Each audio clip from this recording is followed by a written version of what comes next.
The sun didn't shine over VALDELUZ, pressed down like judgment. Golden, heavy, relentless. Fields stretched wide and stubborn across the plains of Spain, carved by generations who didn't ask for easy lives. Here the land didn't forgive weakness. Its shaped manure buried them. Mateo stood beneath the ancient oak, its roots gripping the earth like a promise that refused to break. His hands were rough, cracked from labor, but they trembled now from fear of war, but from something far more dangerous, leaving. Across from him stood Isabella. She didn't cry. That made it worse. Her eyes dark, steady. A leaf searched his face like she was trying to memorize every scar. Every line, every breath. "You've already decided," she said quietly. Mateo didn't answer, because she was right. "I've seen it," she continued, stepping closer. "Every time you look at the horizon, you're not seeing the sky. You're seeing a battlefield." He clenched his jaw. "If I don't go, that battlefield comes here." "Maybe," she said. "Or maybe you're walking into a storm that will swallow you whole." Mateo stepped forward, closing the distance. "Then I'll stand in its throat and choke it." Silence. Not romantic. Not gentle. Real. He reached into his vest and pulled out a small silver ring, simple, worn, but carrying the weight of his bloodline. He took her hand and pressed it into her palm. "This is not a promise," he said. "It's a command to fate. As long as you hold this, I am not allowed to die." That broke her. Her fingers curled around, the ring like it was the last piece of him already slipping away. "You don't get to decide that," she whispered. "I don't," he said. "But I will fight like I do." From the farmhouse porch, Antonio watched, still, silent, heavy. Mateo turned to him. No hug, no dramatic goodbye. Antonio stepped forward slowly, boots grinding into the dirt. "The army," he said, voice low, "will try to turn you into steel. Strong, sharp, obedient. Steel breaks. The earth doesn't. You remember who you are, not what they make you." Mateo nodded once. That was enough. The road out of VALDELUZ wasn't long, but that day felt endless. 20 boys walked it. Not soldiers. Not yet, just sons. Behind them, the sound of mothers crying echoed across the fields. Some screamed names. Some prayed. Some just collapsed into silence. Mateo didn't look back, because if he did, he wouldn't leave. Beside him walked boys trying to act like men. Jokes too loud. Laughs too forced. Fear leaking through every crack. Mateo carried a burlap sack over one shoulder. Inside, bread, a knife, spare clothes. Against his chest, a small locket. Inside it, a lock of Isabella's hair. That mattered more than anything else. They camped under open sky. No fire, no comfort. Just cold ground and the realization that life had already changed. One of the boys started crying quietly in the dark. No one mocked him, because half of them wanted to do the same. Mateo didn't sleep. He stared at the stars, gripping the locket. "I'll come back," he whispered. Not hope. A decision. 3 days later, the road split. One path led deeper into the heart of the country. The other two wore. An officer waited there. Uniform clean. Boots polished. Eyes empty. He saw numbers. From here, the officer barked, "You belong to the army. Not your families. Not your villages. Not yourselves. You will obey. You will fight. You will become weapons." Mateo stepped forward slightly. Not enough to challenge. Enough to make a statement? "I am not a weapon," he said calmly. The officer's eyes snapped to him. "What are you then?" Mateo didn't hesitate. A man defending his home. The officer studied him, then smirked faintly. "War will correct that." Mateo didn't respond, but inside he made another decision. War would not change him. He would change war. That night, before reaching the training grounds, Mateo dreamed. Not of battle, of the oak tree, of Isabella laughing, of bread fresh from the oven. He woke before dawn, grip tight on the locket, jaw set, eyes different. Not softer, harder, focused. The boy who left VALDELUZ was gone. What remained was something not yet fully a soldier, but no longer just a man. The North didn't welcome them. It swallowed them. Gone was the golden weight of the southern sun. Here, the sky hung low and gray like a ceiling about to collapse. The mountains cut the wind into knives, and the ground was no longer earth. It was mud, cold, wet, endless. It clung to boots, 2 hands, 2 souls. Mateo stepped into the trench. For the first time and understood, this was survival. Men didn't stand tall here. They crouched. They endured. They waited. The trench stank of wrought iron and damp wool. Rats moved like they owned the place.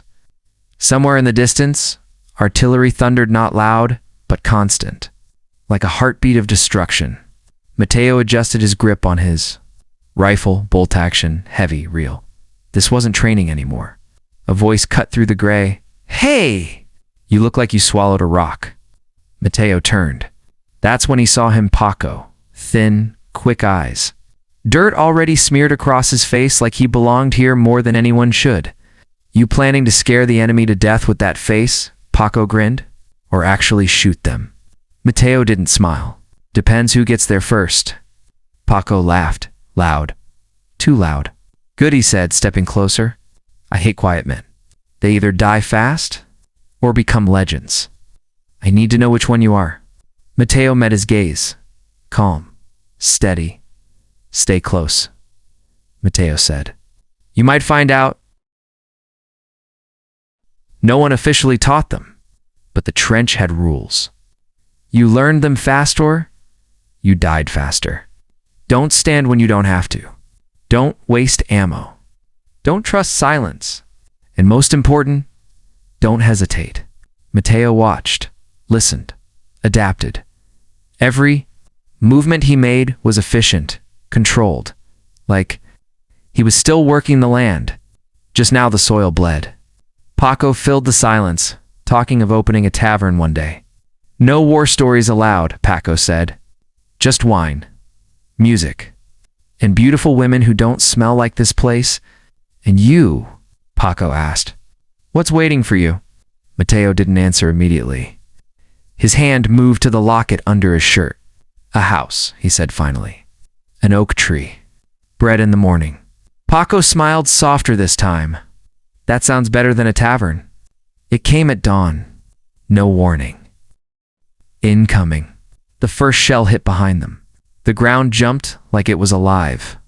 Dirt exploded into the air. Wood splintered. Mateo dropped low instantly. Paco froze for half a second. Mateo grabbed his collar and yanked him down as another shell screamed overhead. "You hesitate, you die," Mateo snapped. Then came the real order. Front line. Move. Mateo climbed the trench ladder. No drama, no speech. Just movement. Paco followed, because now he trusted him. The world above the trench was worse. Open ground. Smoke hanging low. Shapes moving in the distance. Enemy soldiers. Real. Not targets. Not shadows, men. Mateo raised his rifle. Steady. Breathe in. Hold. Finger tightening. Then he saw the face. Young. Too young. Eyes wide. Just like him. For one fraction of a second, everything stopped. This is where weak men hesitate. This is where men die. Mateo pulled the trigger. The shot cracked through the air. The enemy soldier dropped. No scream. Just silence. Mateo didn't move. Didn't react. He just stared. Something inside him shifted. Not broken. Not gone. Changed forever. Mateo. Paco's voice snapped him back. Another enemy charging? Mateo moved instantly. Second shot. Clean. Controlled. Now there was no hesitation. Only action. The fight turned ugly fast. Close range. Bayonets. Shouting fear turned into violence. A soldier rushed Paco. Paco stumbled. Mateo didn't think. He moved, intercepted. Steel met flesh. The bayonet strike was brutal, direct, final. "Stay alive," Mateo said to Paco, his face cold. That night, the trench felt smaller. Mateo sat alone, opening the locket. He looked at the strand of Isabella's hair, clean, untouched, from another world.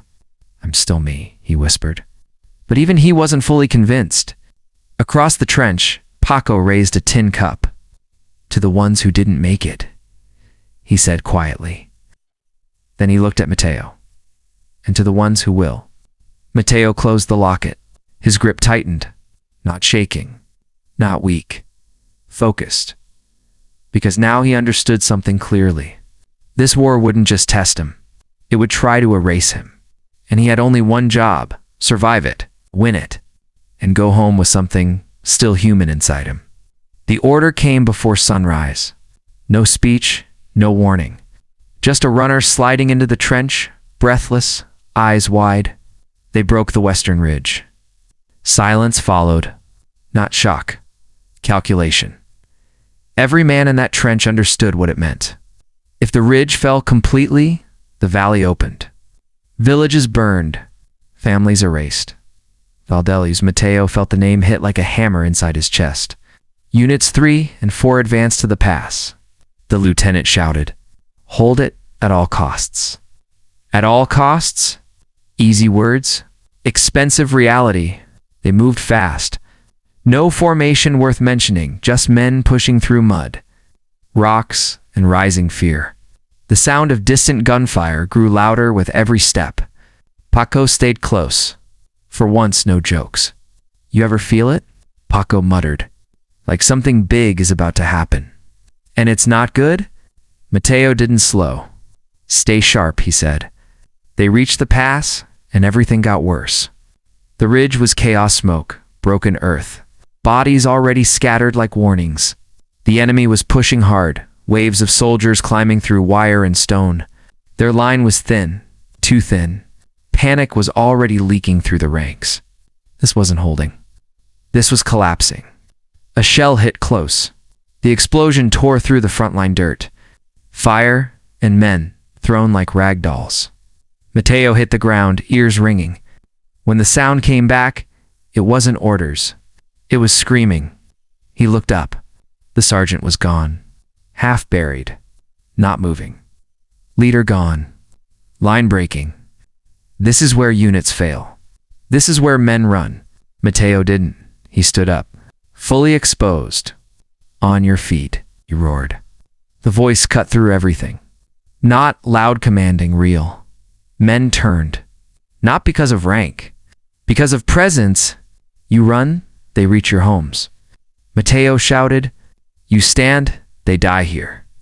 Mateo grabbed a rifle from a fallen soldier and pointed forward. "Line up. Hold the ridge." Paco stared at him for half a second, then grinned, breath sharp. "There he is," Paco muttered. The enemy charged. They smelled weakness. Mateo stepped forward, not back. Forward. That alone changed the energy. "Fire," the line answered. Shots cracked in uneven rhythm, but enough. Men dropped. Still they came. Mateo fixed his bayonet. Steel locked into place. Decision made. With me. He didn't wait. He moved straight into the fight. Everything became close. Ugly. Personal. A soldier lunged at Mateo shifted. Drove the bayonet forward. Clean, brutal, final. Another came from the side. Mateo turned. Fired point blank. No hesitation.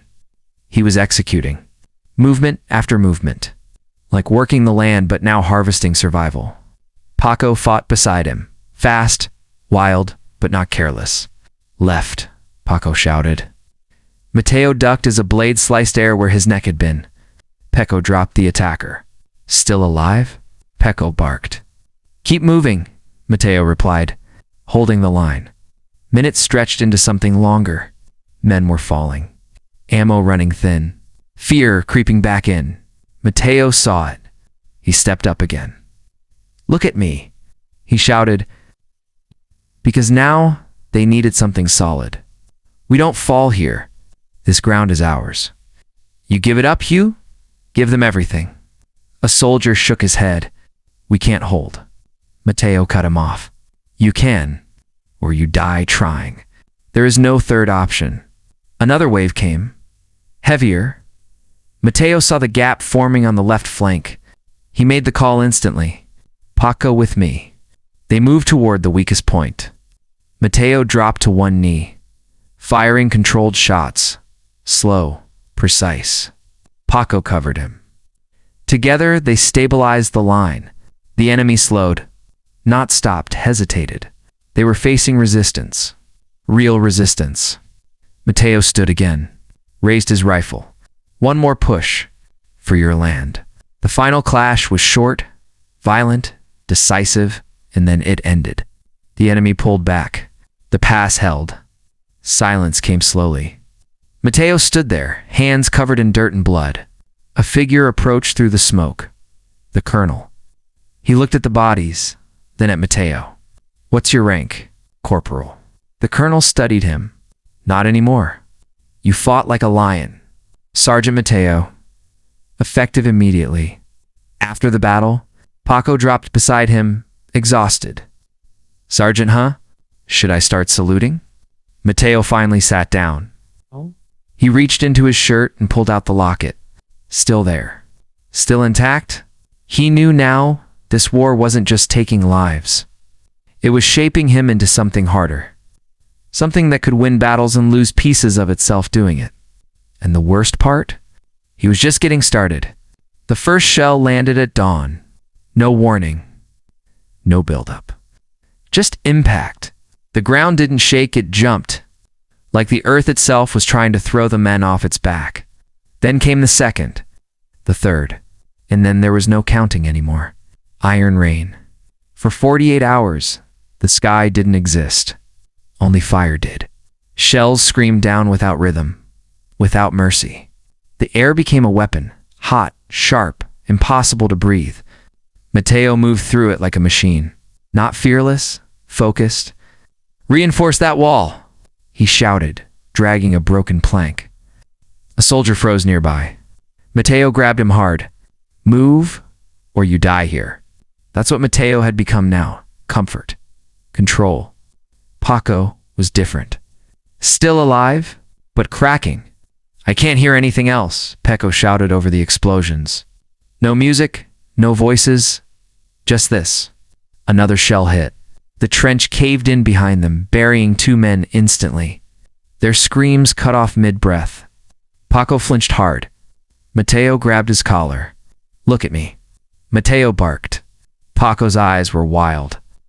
We're getting out, Matteo said. You understand? We hold. We survive. Paco swallowed, nodding, but it wasn't solid. The collapse. Night came. The sky was still fire. The trench was barely holding, walls crumbling, supports splintering. Matteo pulled survivors into a shallow dugout. Paco sat beside him, shaking. I had a dream last night, Paco said suddenly. I was in my tavern. There was music. Real music. I could smell wine. And there was a girl, she laughed. His voice cracked. Matteo finally looked at him. Paco wasn't joking. He was breaking. You're still here, Matteo said firmly. Stay here, Paco nodded, gripping his rifle too tight. The hit. It happened fast. A heavy shell cut through the air, a different sound, lower, closer. Matteo's instincts fired. Down. The impact was direct. The dugout exploded. Wood shattered. Earth collapsed. Fire and force crushed everything inward. Matteo felt the world flip in darkness. At first, nothing. No sound. No pain. Just black. Then weight. Crushing weight. Matteo forced his eyes open. Dark. Tight. Buried. He turned his head slightly. Pain shot through him. Paco. He rasped. No answer. He tried again. Paco. Silence. Then a shape. To his right. Still. To still. Matteo reached out. His fingers touched a face. Cold. Unmoving. Paco's eyes were open. Staring at nothing. For a moment, Mateo froze. This was the boy who talked too much, who laughed too loud. Gone. The weight on Mateo's chest shifted. Pain hit fully now. He looked down, his right leg trapped, crushed beneath a heavy iron support beam, bent wrong. Blood soaking into the mud. Mateo tried to pull free. Nothing. The beam didn't move. His leg didn't respond. Time passed. Minutes, maybe hours. The air was getting worse. Thinner, hotter. He looked at Paco again. Still, silent. Final. Mateo's hand moved slowly to his belt. Found the trench knife. Cold, solid, real. He stared at his trapped leg. Then at the beam. Then back again. This is where men give up. Mateo didn't look away. He reached into his shirt, pulled out the locket, and opened it. "I'm not dying here," Mateo whispered. Not loud, final. He tightened his grip on the knife, positioned it, took one breath, then another. Then he moved. Pain exploded through him like fire. A sound tore from his throat. Not a scream, just pure force. But he didn't stop. Couldn't, wouldn't, every second mattered. Every movement dragged him closer to freedom or death. Finally, the pressure released. Mateo pulled himself free, dragging his body forward with his hands, leaving blood behind. The tunnel of debris was tight. Light appeared ahead, faint, small, real. A hand grabbed him, strong, pulling, voices shouting. Then open air. Cold, sharp, alive. Medics surrounded him. Severe trauma? Get him stable. Mateo didn't focus on them. His hands still held the locket, tight, unbroken. His eyes closed slowly. Not from weakness, but from exhaustion, because he had made it through. But the truth? He didn't come out whole. Somewhere in that buried trench with Paco with, the leg he left behind, something of Mateo stayed there, and it wasn't coming back. When Mateo opened his eyes again, the war was gone. No thunder, no fire, no screaming. Just white. Endless, sterile white. The ceiling above him didn't move, didn't crack. For a long moment, Mateo didn't trust it. Then the pain arrived. Slow, deep, constant. He tried to move on. Something was wrong. His right leg didn't respond. Not weak, not numb. Absent, Mateo turned his head and looked down. Where his leg had been, there was only a heavy bandage in space. A doctor stepped into view. "You're awake," he said. "We had to amputate to save your life." Mateo's voice was flat. "How long?" "3 months," the doctor replied. "And the war ended 2 weeks ago." That hit harder than the amputation. Treaties signed by men in clean suits in rooms that never smelled like blood. Mateo didn't feel relief. He felt disconnected. They called him a hero. They gave him a medal for the ridge. Mateo looked at his scarred hands. "They can keep it," he said quietly. "The voice you selected does not support this language. Please click the upper right corner to switch to another voice." Recovery was repetitive and humbling. They gave him a wooden prosthetic, heavy, unnatural. The first time he tried to stand, he fell hard. A nurse rushed forward, but Mateo stopped her. He pushed himself up alone. Step. Collapse. Step. Hold. No victory music. Just stubborn refusal. At night, the silence was loud with Paco's voice in the explosion. Mateo didn't fight the memories. He contained them. When a general finally pinned the medal on his chest, calling him an example of sacrifice, Mateo just looked at the man's clean hands and said nothing. Sacrifice didn't look like a polished piece of metal. The discharge papers came next. Unfit for further service, Mateo packed his few belongings, clothes, the medal, and the locket. He held the locket longer than anything else. "I'm coming back," he said. It wasn't a promise. It was all he had left. No one celebrated.